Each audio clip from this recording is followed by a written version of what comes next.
दोस्तों, बेबाक भाषा पर आपका स्वागत है। डिकोडिंग आरएसएस की श्रृंखला में हम आरएसएस और आने वाले चुनाव की बात करेंगे। खास तौर से केरल के बारे में बात करेंगे।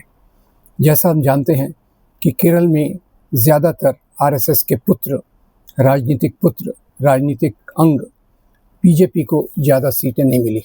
केवल पिछली बार एक एमपी आया था और उसके पहले एक एमएलए वहाँ जीता था। इसके सिवा वहाँ बीजेपी का चुनावी क्षेत्र में ज़्यादा वर्चस्व नहीं है।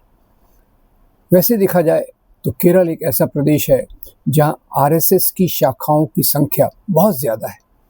आपको बता दूं, आरएसएस की जो शाखाएं हैं केरल जैसे छोटे राज्य में भी 5100 के करीब हैं और वहाँ 800 प्रचारक काम करते हैं। प्रचारक यानी एक बहुत बड़ी बात है इनमें। और ये इतने सालों से, मेरे ख्याल से 1942 से ये केरल में कार्यरत हैं। फिर भी चुनावी मैदान पे बीजेपी जिस प्रकार से आज देश भर में अपना वर्चस्व बनाने की कोशिश कर रही है, वैसे केरल में उसको सफलता नहीं मिली। उसका मुख्य कारण ये है कि पहले तो एक बीजेपी के एक नेता ने कहा था, हम बीजेपी वाले केरल में नहीं जीतते क्योंकि केरल में शिक्षा ज़्यादा है। खैर, ये तो उन्होंने खुद ही कह दिया, तो उसमें हम कुछ कहना नहीं चाहते।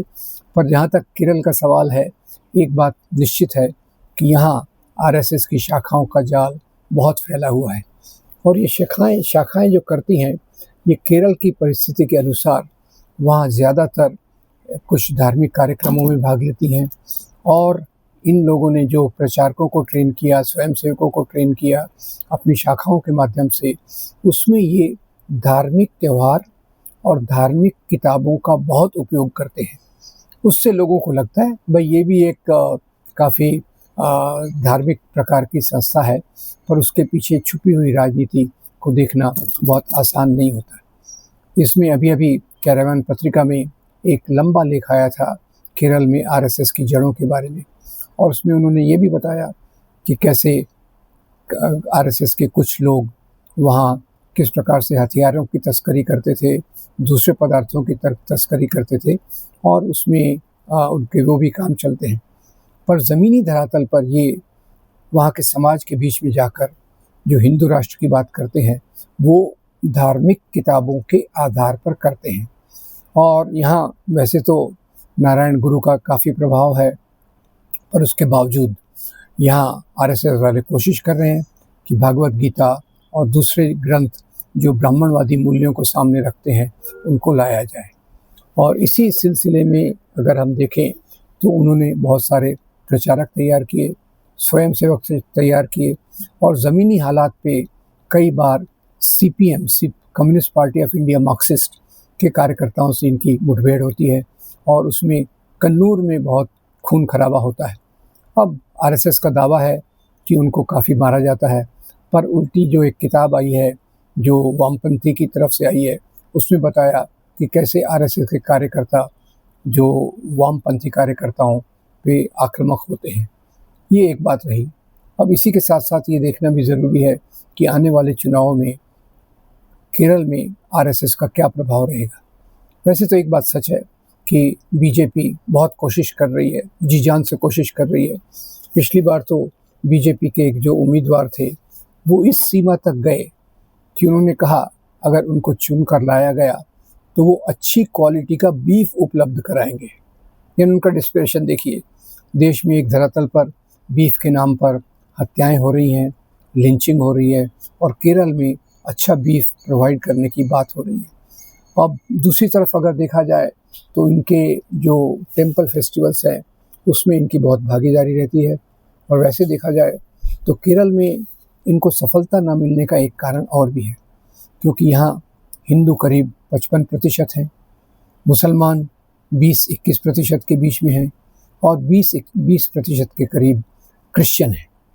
तो इस कारण से ध्रुवीकरण में इनको मुश्किल होती है और हिंदू परिवारों में तो ये जाकर अपनी बात रखते हैं और हिंदू राष्ट्र के आधार पे धार्मिक ग्रंथों को लोकप्रिय बनाने का कोशिश करते हैं। पर अभी उन्होंने ये भी शुरू किया है कि कुछ क्रिश्चियंस में जो बड़े बिशप हैं उन लोगों को भी इन्होंने प्रभावित करने की कोशिश की है।